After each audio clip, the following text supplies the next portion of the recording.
Tell me what you think. Don't tell me what you heard. That's our tip today. And it's from this book I keep bringing to you all, the Book of Joe.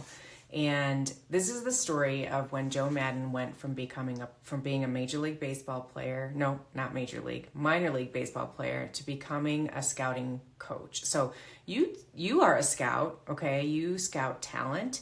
You are looking for your next rising star on your team.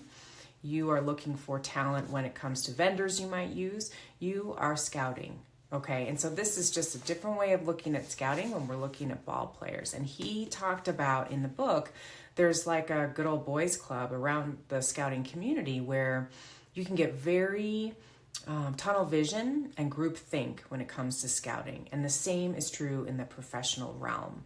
You can start buying into what other people say about other talent. So in his case, it's like, oh, I've seen that shortstop, and here's what happens when he gets a ground ball. Or I've seen that batter, and this is what happens on 3-2 every time. Well, what Joe Maddon talks about here is the time that one of his mentors said to him, tell me what you think, not what you've heard. And I've said this to a lot of you in one way or another before. Tell me what you think about this situation so that you can tell your stakeholder audience what you think. Because your stakeholder audience, when you take a presentation or a new proposition that you want them to buy into, when you take them something, they do want to know the parameters of things and the details, but they want to know what you think of it. You, yourself, and your ideas and perspectives. So a lot of good sentences that have this in mind start with something like, after doing a lot of the research and putting this presentation together, here's what I really think. Okay, ...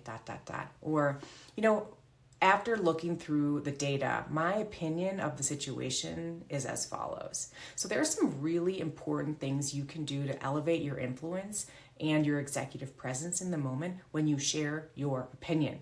So don't be afraid to share your opinion. It is why you were hired. So follow Joe Maddon's advice and imagine him saying to you in your ear, tell me what you think, not what you've heard. Have a great day.